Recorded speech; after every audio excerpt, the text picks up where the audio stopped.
सभी प्रिय साथियों को उपदेश राणा की तरफ से जय श्री राम, वंदे मातरम, भारत माता की जय, जय हिंद। सबसे पहले तो ये कहना चाहूँगा कि कोई इस लाइव पर एंग्री रिएक्शन ना करे। सभी साथी लाइव से जुड़ें, विशेष रूप से बिहार के साथी, और इसको आगे तक पहुँचाएं। पुनः एक बार सभी साथियों को जो फेसबुक लाइव पर जुड़ रहे हैं, सभी को मेरी तरफ से जय श्री राम। जुड़ते रहें और सभी साथी जोड़ते भी रहें। मैं आपको आज हालात बताऊंगा देश की क्या हो गई हैं।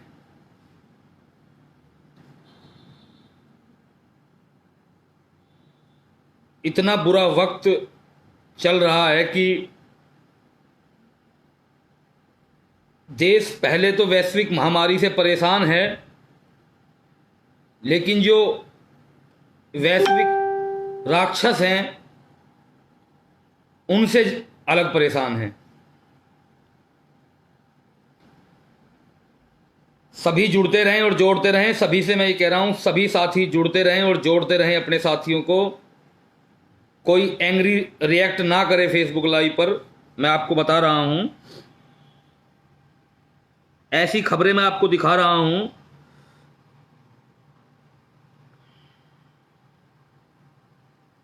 और सबसे बड़ी बात तब होती है कि ऐसे किसी मामले में अगर वहां के पुलिस अधिकारी को फोन किया जाए तो वो फोन पर भी आना उचित नहीं समझते।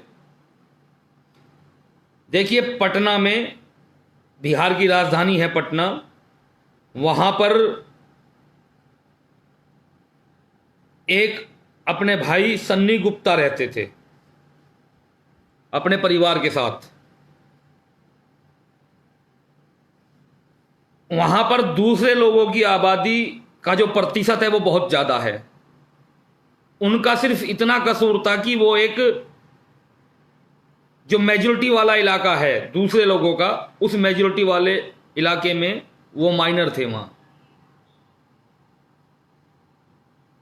जब लॉकडाउन का पालन नहीं किया जा रहा था, जैसे मुझे सूत्र मिले हैं, जैसे मेरी बातचीत हुई है, जैसी मुझे खबरें मिली हैं, जब वहां पर लॉकडाउन का पालन नहीं हो रहा था तो एनसीसी के कैडेट्स वहां पर गए और उन लोगों को, उन जाहिल लोगों को समझाने की कोशिश की जो समझते नहीं है कि लॉकडाउन का पालन कीजिए। उनके साथ भी बुरा बर्ताव किया गया। उसके बाद सन्नी गुप्ता जो एक हमारा भाई था, उस सन्नी गुप्ता को गोली मार दी गई। गोली मार दी गई। उस बेचारे का स्वर्गवास हो गया अभी 1-2 दिन पहले। 4 आरोपियों के मैंने नाम लिख दिए हैं। 4 आरोपियों के मैंने नाम ऊपर लिख दिए हैं।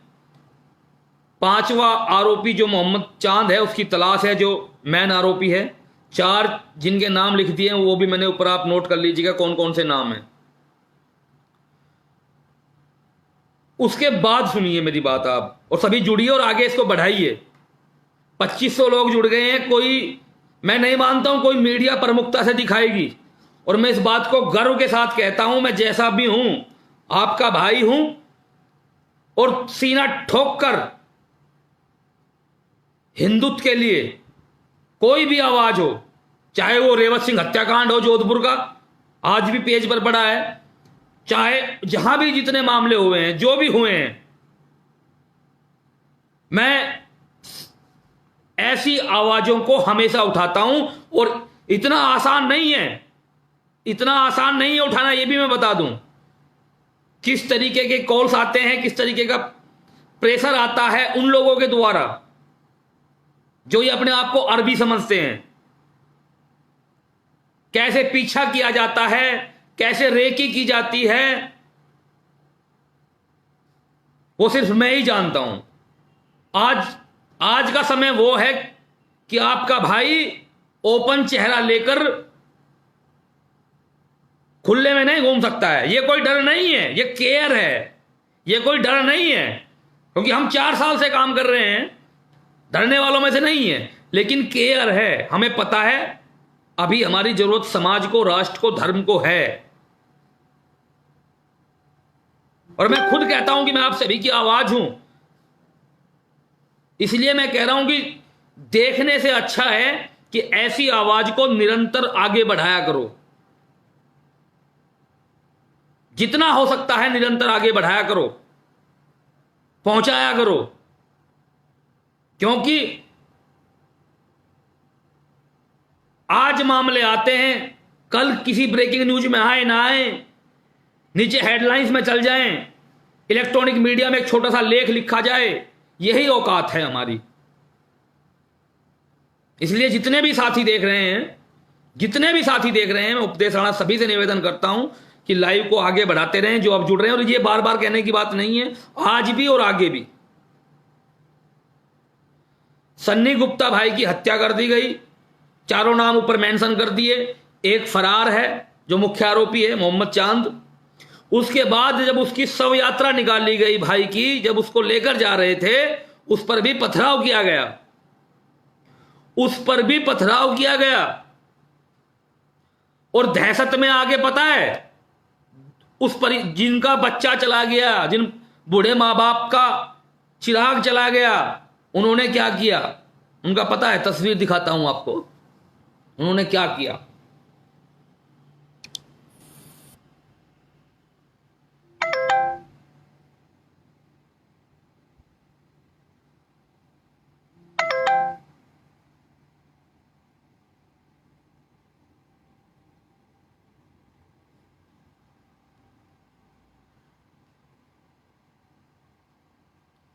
और जो यहां गलत कमेंट करते हैं तुरंत ब्लॉक होते हैं 1 सेकंड के अंदर। सन्नी का हत्यारोपी फरार, दहशत में परिजनों ने घर बेचने का नोटिस साटा।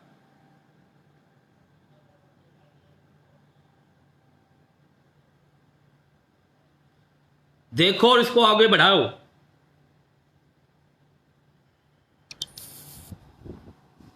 जिनका लड़का मार दिया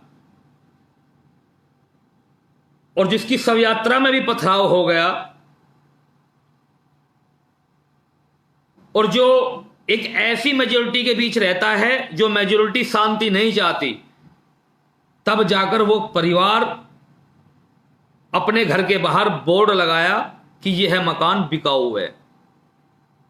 और यह बोर्ड पाकिस्तान में नहीं लगा, अफगानिस्तान में नहीं लगा, पूर्व के जम्मू कश्मीर में नहीं लगा, यह हिंदुस्तान के एक राज्य की राजधानी में लगा है। कहां लगा है? हिंदुस्तान का एक राज्य है बिहार, बिहार की राजधानी है पटना, और जहां यह बोर्ड लगा है वहां 90% लोग दूसरी मेजोरिटी के हैं। उन्होंने अपना लड़का खोया, जिनका यह लड़का गया है, बूढ़े मां बाप ने लड़का खोने के बाद उसकी शव यात्रा पर पथराव हुआ, और उसके बाद वो बेचारा परिवार ने बोर्ड लगा दिया कि भाई ये मकान बिकाऊ है, हमें जाने दो। कहां जाएगा हिंदू? मैं सभी को कान खोलकर यह बात सुन लें, अगर ये पॉलिटिशियन नहीं सुधरे तो मजबूरी में उपदेश राणा को एक राजनीतिक पार्टी का निर्माण करना पड़ जाएगा। मैंने कसम खाई है कभी भी इलेक्शन ना लड़ने की, राजनीति में ना जाने की, लेकिन अपने लोगों को तो जरूर मैं सपोर्ट कर सकता हूं। इतना मादा आज रखता हूं कि अपने हिंदूवादी चेहरों को कहीं से भी टिकट देके, क्योंकि पावर जरूरी है। हम किसी को फोन करेंगे तो कोई सुनेगा नहीं, कहीं कहीं किसी ने सुन लिया, बात समझ ली, मान ली, कह दिया कि जी हां भाई साहब कार्रवाई करेंगे। लेकिन आज हिंदू ही अपने देश में, अपने शहर में अपने बच्चों को खो रहा है, उसकी शव यात्रा में पथराव हो रहे हैं, और उसके बाद हिंदू ही अपने घर के आगे बोर्ड लगा रहा है कि यह मकान बिकाऊ है। और अगर वहां के हिंदूवादी संगठन कुछ बोलेंगे, हिंदूवादी लोग बोलेंगे, हमारे अमित राणा भाई, अमृतांशु वत्स भाई, भागवत शर्मा भाई, पंजियार भाई, ये लोग कुछ बोलेंगे तो इनको ट्रैक करेंगे, इनको ट्रेस करेंगे, इन पर मुकदमे की तैयारी करेंगे। It is a justice. और ये कोई एक घटना थोड़ी ना है, ना जाने कितनी असंख्य घटना हमारे पास पहुंचती कहां है, और सारी पहुंचती है तो हम उठा कहां पाते हैं।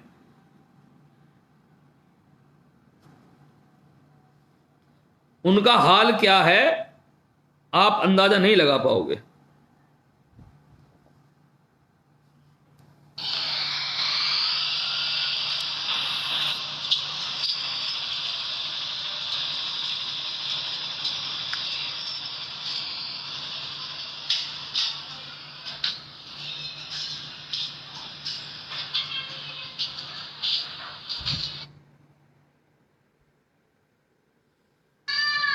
नाम बताइए।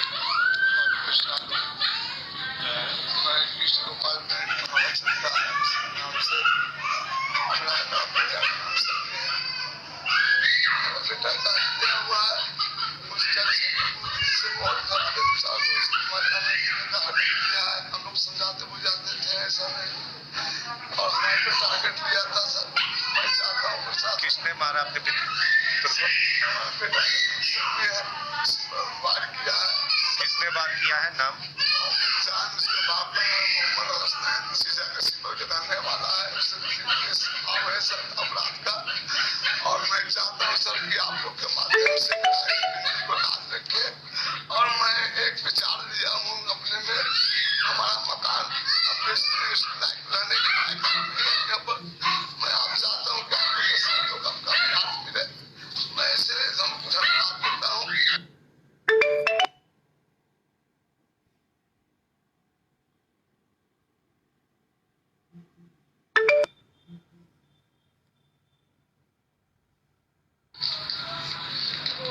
मार दिया मेरा बेटा को किया, तो तुम लोग इधर से मार के चल दिया मेरा बाबू को। किसने गोली मारा? कहाँ रहता है? मैंने मारा पाती में बगल में मकान। क्या कारण है आपके घटना का?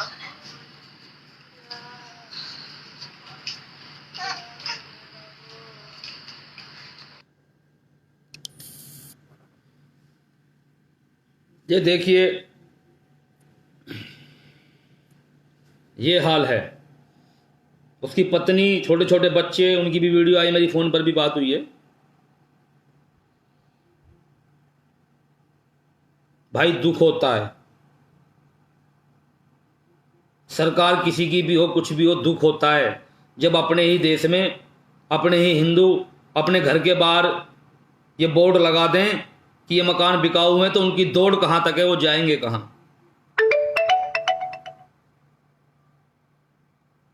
और जहां की ये बताई जा रही है वहां 90% दूसरे लोगों की मेजोरिटी में बता रहा हूं। जब देश आजाद हुआ था तब ये 6 करोड़ थे, आज 25-30 करोड़ हो गए, हमें कोई दिक्कत नहीं है। लेकिन आने वाले समय में ये संख्या क्या होगी, जम्मू कश्मीर से कितना कश्मीरी पंडित भगाया गया, ये आप सभी को पता है, हमें पता है।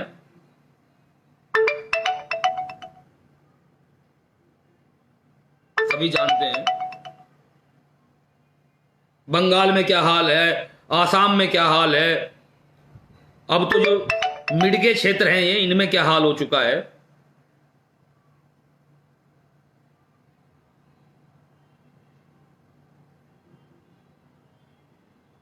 भाई हम गलत को तो गलत कहते हैं, हमने कभी ऐसे लोगों को तो गलत नहीं किया जिन्होंने देश के लिए काम किया हो, किसी भी संप्रदाय के, किसी भी धर्म के हो, लेकिन इस तरीके से चलेगा? ऐसे चलेगा क्या?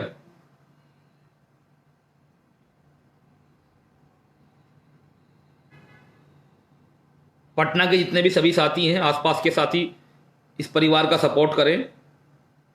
जैसे मेरी बात हो चुकी है सभी भाइयों से, लेकिन बताना इसलिए जरूरी था कि इस तरीके से ये हो रहा है अपने ही देश में। और ये भी समझ लेना कि बस ये एक ही देश है, कोई दूसरा देश नहीं है अपने पास, कि यहां से बेचोगे कल को वहां जाओगे, वहां से बेचोगे वहां जाओगे, कहां जाओगे। हम और आप सब चीज़ों को बहुत जल्दी भूल जाते हैं, सब चीज़ों को, क्योंकि काम इतने हो रहे हैं। आज कोई नया नाम है, कल कोई नया नाम था, कल कोई नया नाम होगा। लेकिन उनको सोनू निगम का 3 साल पुराना ट्वीट भी याद था। समझ रहे हैं ना क्या कह रहा हूं? उनको सोनू निगम का 3 साल पुराना वो ट्वीट भी याद था। सोनू निगम इस समय दुबई में फंसा हुआ है। अपना ट्विटर अकाउंट सस्पेंड करना पड़ेगा जब उसके खिलाफ ट्रेंड चलाया। हम तो ये नाम ही भूल जाते हैं क्या हुआ, लेकिन वो लोग 3 साल पुराना तक ट्वीट भी याद रखते हैं। हम हमेशा देशभक्तों का, राष्ट्रभक्तों का सम्मान करते हैं, उसमें कोई भी हो, लेकिन ये जो हो रहा है ये गलत हो रहा है, बहुत ज्यादा गलत हो रहा है ये। बाकी आप सभी समझदार हैं।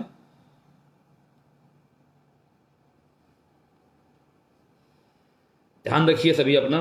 जय श्री राम, वंदे मातरम, भारत माता की जय, जय हिंद।